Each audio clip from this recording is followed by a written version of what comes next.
Gagawa tayo ng toolbox. Let's prepare tatlong ganito. The same ang kanilang measurement. Parehas ang kanilang haba. So, ang sukat nito is 20. 20. Ganito.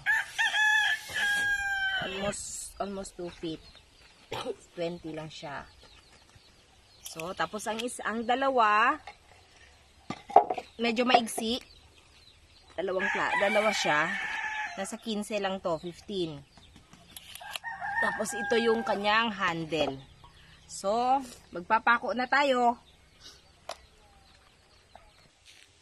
So, papako natin to dito.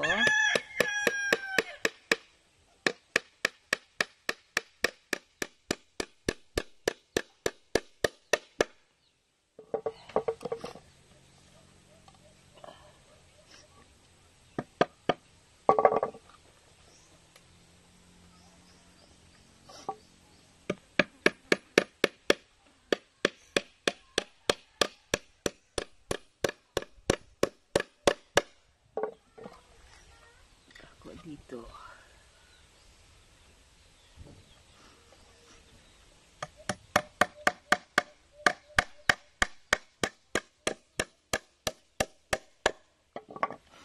So, let's just repeat the process dito sa kabila. Ganyan, ipapako din natin to. Ganyan.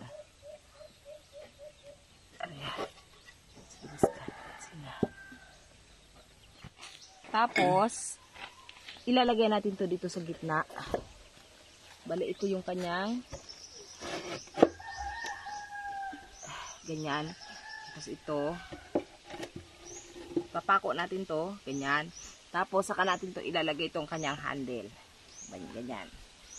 So, ipapako muna natin to. Ito.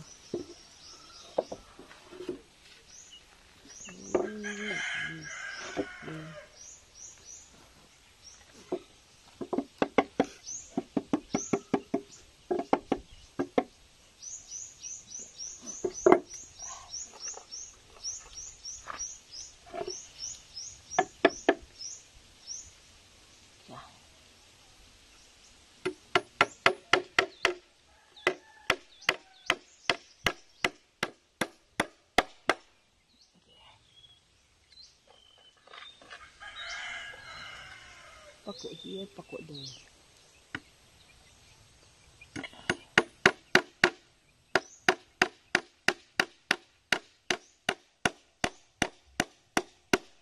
Okay, pakuin naman natin sa kabila ngayon.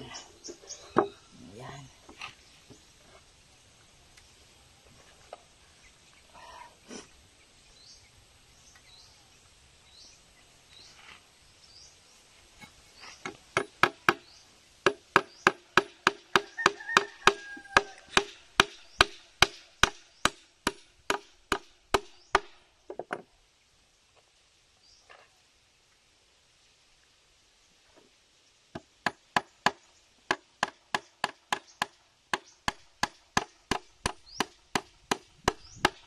Okay, let's just repeat the process.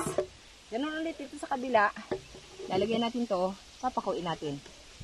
Bago natin to i-continue, guys, lagyan ko to ng disenyo. Akin na yung lagari na. Para may design naman ng konti. Ganyan. Lagyan natin yan dyan ng ganyan. Tapos saka natin yan puputulin.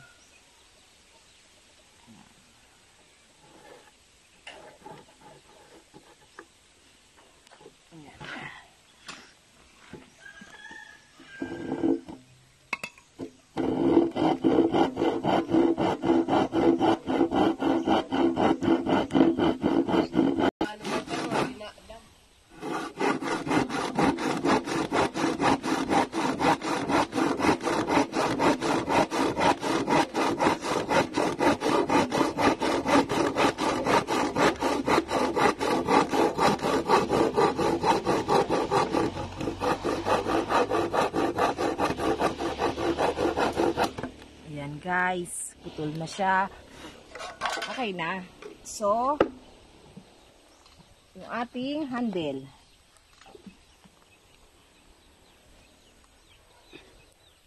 Ilalagay na natin ngayon ang ating handle.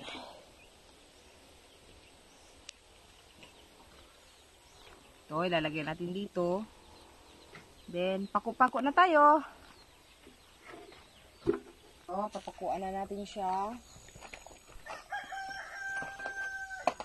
Matapos na. Meron na tayong toolbox.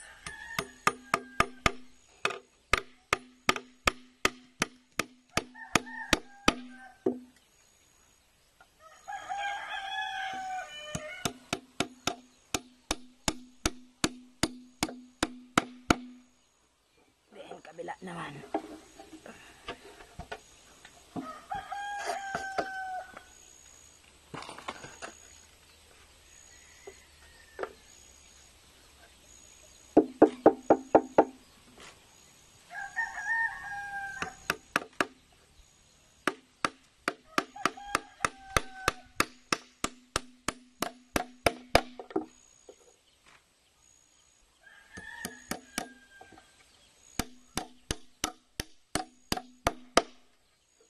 So, tapos na ang ating DIY toolbox.